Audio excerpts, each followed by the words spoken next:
यदि आप झारखंड से डीएलएड कर रहे हैं और आपका सेशन 2022-24 या फिर आप किसी भी सेशन के हैं तो ये वीडियो आपके लिए बहुत ज़्यादा इंपॉर्टेंट है, क्योंकि झारखंड में जो डीएलएड एग्ज़ाम होते हैं 2 साल के बाद आपका फाइनल एग्ज़ाम लिया जाता है जैक बोर्ड की तरफ से, जिसमें आपको टोटल 10 पेपर्स का एग्ज़ाम होगा और इसके लिए आपको रजिस्ट्रेशन पहले होता है।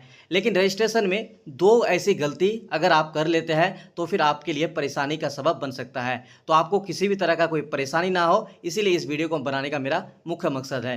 तो वीडियो को लास्ट तक जरूर देखिएगा और अपने अपने साथियों को वीडियो को शेयर कीजिएगा।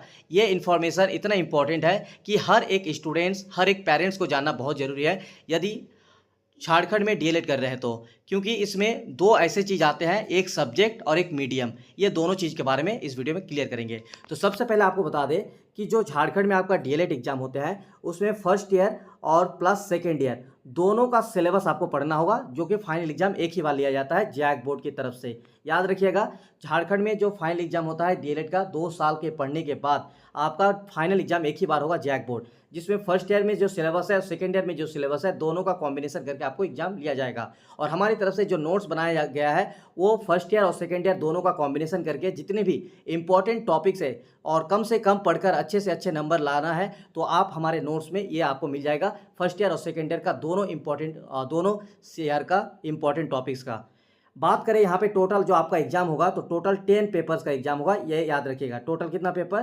तो टोटल आपका 10 पेपर्स का एग्जाम होगा। इसमें आपका कंप्यूटर, होम साइंस ये सब आपका एग्जाम नहीं होता। फाइनल एग्जाम में क्या क्या पेपर का एग्जाम होगा डिटेल्स में बताएंगे, उसके बाद बताएंगे कि रजिस्ट्रेशन में आपको क्या क्या ध्यान रखना है, बहुत जरूरी है। जैसा कि आप लोगों को बता दें कि झारखंड में डीएलएड फाइनल एग्जाम की बेहतरीन तैयारी के लिए पिछले 5 सालों से हमारे एमएसए क्लासेस के माध्यम से दी जाती है, जिसमें नोट्स, क्लासेस और गाइडेंस के माध्यम से स्टूडेंट्स का एक बेहतरीन तैयारी और रिजल्ट भी हुआ है।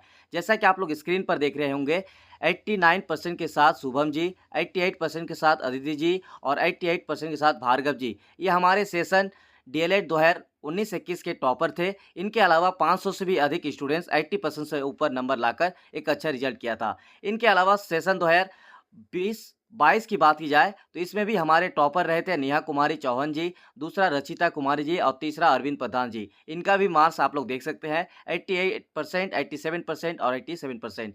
इनके अलावा पिछले साल सेशन 2021-23 की बात की जाए तो हमारे एमएसए क्लासेस के जो टॉपर रहे वो है श्वेता तिग्गा जी, जिन्होंने 1243 यानी 88.7% मार्क्स लाए हैं। तो यदि आपको भी डीएलएड एग्जाम की तैयारी करना है बिना कोई झिझक, बिना कोई टेंशन से, तो आप हमारे साथ जुड़ सकते हैं। बहुत ही कम फी में आपको तैयारी कराया जाएगा। सबसे पहले यहाँ पे देखिए, first paper, second paper, third paper, fourth paper, fifth paper, six, seventh, eight, nine, 10 और इसमें सबसे इंपॉर्टेंट है ये 7 पेपर, जो आपको याद रखना बहुत जरूरी है। चलिए बताते हैं एक एक करके। तो सबसे पहले यहाँ पे देखिए, first paper, second paper, third और फोर्थ, ये 4 पेपर सबसे इंपॉर्टेंट पेपर है और सबसे ज़्यादा अगर पढ़ना है और सबसे ज़्यादा अगर आपको लिखना होगा एग्जाम में तो ये 4 पेपर को लिखना होगा। और इसका कंप्लीट इंपॉर्टेंट टॉपिक्स, जिसमें सिर्फ और सिर्फ 15 से 16 टॉपिक ही आपको पढ़ना है हमारे नोट्स से। तो इसके लिए अगर आपको नोट्स चाहिए तो व्हाट्सएप नंबर 9110 911552 पर मैसेज कर दीजिएगा। तो 1 से लेकर 4 जो पेपर है इसमें देखिए, फर्स्ट पेपर का नाम है education and teacher in emerging Indian society, जिसका नाम है हिंदी में नवोदित भारतीय समाज में शिक्षा और शिक्षक।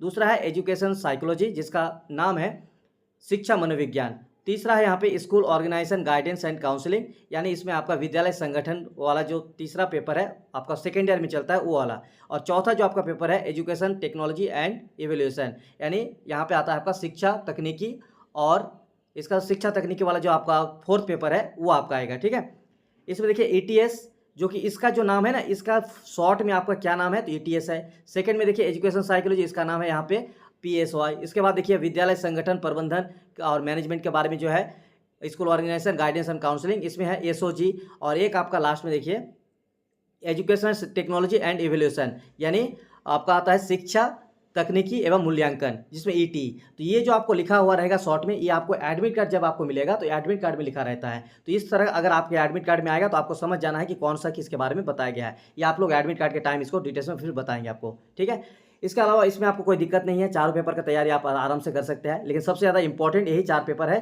जिसको सबसे ज़्यादा पढ़ना और लिखना होता है। इसके लिए आपको कोई भी किसी भी तरह का कोई टेंशन नहीं लेना है अगर आप हमारे नोट्स से तैयारी कर रहे होंगे तो। इसके अलावा 5वां पेपर और 6ठा पेपर, इसमें आपको हिंदी पेपर और लैंग्वेज पेपर, और इसके अलावा 7th paper, 8th paper, 9th और 10th, इसमें होता क्या है, इसमें 2 क्वेश्चन आपको ठीक है। 2 क्वेश्चन आपको थ्योरी पूछेगा, यानी थ्योरी लिखने के लिए आएगा, जिसमें आपको 3 से 4 पेज में आंसर लिखना है। और बाकी 3 क्वेश्चन आपको जो है सब्जेक्ट से रिलेटेड आएगा, जैसे हिंदी में ग्रामर पूछ लिया, इंग्लिश में ग्रामर पूछ लिया, मैथ में कुछ मैथ का सवाल रहेगा। तो ये 3 टोटल सवाल रहेगा। साइंस में कुछ साइंस का सवाल, सोशल साइंस में कुछ साइंस का सवाल, तो टोटल 3 सवाल का आंसर देना होता है। अब यहाँ पे क्या ध्यान रखना है, यहाँ हिंदी इंग्लिश कोई दिक्कत नहीं है। यहाँ पे 8 पेपर, 9 पेपर, 10 पेपर, इसमें भी कोई दिक्कत नहीं है। इसमें भी 2 क्वेश्चन थ्योरी और 3 क्वेश्चन आपका सब्जेक्ट कंटेंट से। लेकिन जो पेपर 7th है, ये आपको ध्यान रखना बहुत ज़रूरी है, मतलब बहुत इंपॉर्टेंट है हर एक स्टूडेंट्स के लिए। इसमें क्या है, इसमें आपको एक लैंग्वेज चूज करना पड़ता है 7th पेपर में। ये आपका क्षेत्रीय भाषा के तौर पर, और इसमें अलग अलग क्षेत्रीय भाषा है। तो यहाँ पे देखिए संस्कृत क्या क्या लिखा हुआ है वो आपको ध्यान रखना होगा। सबसे यहाँ पे देखिए संस्कृत, बंगाली, उर्दू, मुंडारी, संथाली, हो, खड़िया, कुड़ुक, नागपुरी, कुरमाली, खोटा, पंचपरगनिया। तो ये जो आपको हम लैंग्वेज बता दिए, इनमें से कोई एक लैंग्वेज आपको लेना बहुत इंपॉर्टेंट है और लेना ही होगा। लेकिन इसी में स्टूडेंट कन्फ्यूजन कर देते हैं। मान लीजिए किसी को यहाँ पे बंगाली नहीं आता है और वो बंगाली सिलेक्ट कर लिया, तो फिर उसके सामने परेशानी होगा, एग्जाम में वो लिख भी नहीं पाएगा और फेल भी कर देगा।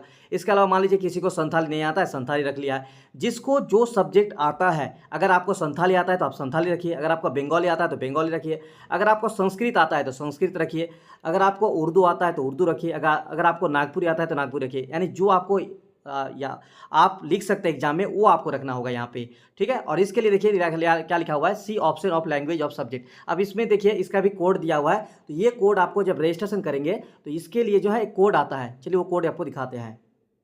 यहाँ पे आप लोग देख सकते हैं कोड, ठीक है। यहाँ पे देखिए 1 नंबर में संस्कृत, तो संस्कृत का शॉर्ट यहाँ पे है SNK। जब आप लोग फॉर्म रजिस्ट्रेशन फॉर्म आप लोग भरेंगे, उसके बारे में वीडियो बना देंगे कल तक, ठीक है। तो SNK अगर आप वहाँ पे संस्कृत रखेंगे तो SNK लिखना है। अगर आपको बंगाली लेना है तो आपको BNG लिखना है। अगर आपको उर्दू लिखना है तो URD लिखना है। अगर आपको मुंडारी लेना है तो आप MUN लिखना है। अगर आपको संथाली लेना है तो SNT लिखना है। अगर आपको हो लेना है तो HO लिखना है। अगर आपको खड़िया लेना है तो KHA लिखना है। अगर आपका कुड़ुक है तो आप KUK लिखना है। अगर आपको नागपुरी लेना है तो आप NAG लिखना है। अगर आप कुरमाली लेना है तो आप KUR लिखना है। अगर आप खोटा लेना है तो KHO। अगर आपको पंच परगना लेना है तो PPG। तो ये आपको इस तरह से सब्जेक्ट का जो शॉर्ट फॉर्म है ना, एब्रीविएशन, ये आपको याद रखना है। जब आप फॉर्म फिलअप करेंगे तो इसके हिसाब से आप भरिएगा। इसके डिटेल्स हम वीडियो फिर कल एक और बना देंगे रजिस्ट्रेशन से, कि रजिस्ट्रेशन फॉर्म कैसा होता है, क्या क्या भरना है। बाकी ये आपका पहला पॉइंट याद रखिएगा, आपका language paper number 7, language paper number 7 बहुत ज़्यादा इंपॉर्टेंट है। और 7th पेपर में अगर आप गलत चूज किए तो फिर आपके सामने दिक्कत हो जाएगा। चलिए अब दूसरा चीज़ क्या है वो बताते हैं। तो दूसरा चीज़ क्या है, वो है आपका मीडियम ऑफ एग्जामिनेशन। इसमें बहुत सारे कैंडिडेट्स गलती कर देते हैं। मान लीजिए अगर आप हिंदी मीडियम के स्टूडेंट्स हैं तो आप हिंदी मीडियम में एग्जाम दीजिएगा, तो आप जब आपको वहाँ पे मोड ऑफ एग्जामिनेशन लिखा रहेगा तो आपको हिंदी के बदले में यहाँ पे HIN लिखना होगा, ठीक है। अगर आप वहाँ पे गलती से भी ENG लिख दिए तो फिर आपको यहाँ पे परेशानी, आपके जब एडमिट कार्ड आएगा उसमें भी दिक्कत, एग्जाम दीजिएगा उसमें भी टेंशन। तो ये सब टेंशन ना हो तो इसके लिए आपको करना क्या है, अगर आप हिंदी में एग्जाम दीजिएगा तो हिंदी सेलेक्ट कीजिएगा। अगर आपको इंग्लिश में एग्जाम दीजिएगा तो इंग्लिश में सेलेक्ट करना पड़ेगा, ENG लिखना होगा, मोड ऑफ एग्जामिनेशन, जो आपको फॉर्म दिया जाएगा। और फॉर्म के बारे में कल डिटेल्स में वीडियो आ जाएगा, ठीक है। तो इन दोनों चीज़ों में, एक लैंग्वेज वाला मैटर पेपर 7, इसमें दिक्कत आपको नहीं होना चाहिए, ये आप समझ गए होंगे। और एक आपका मीडियम, इसको सिलेक्ट करने में भी कोई दिक्कत नहीं होना चाहिए, क्योंकि बहुत सारे कैंडिडेट्स होता क्या है, इंग्लिश मीडियम में एग्जाम देना होता है लेकिन चॉइस कर लेता है हिंदी मीडियम, फिर बाद में जो है परेशानी हो जाती है। तो ऐसे में आपको कौन सा मीडियम सेलेक्ट करना है, कौन सा मीडियम आपके लिए बेटर होगा, उस हिसाब से आप एग्जाम देना है आपको, ठीक है। इस तरह से फॉर्म फिलअप करिएगा। बाकी डिटेल्स वीडियो आएगा रजिस्ट्रेशन में क्या क्या करना है बहुत जल्द।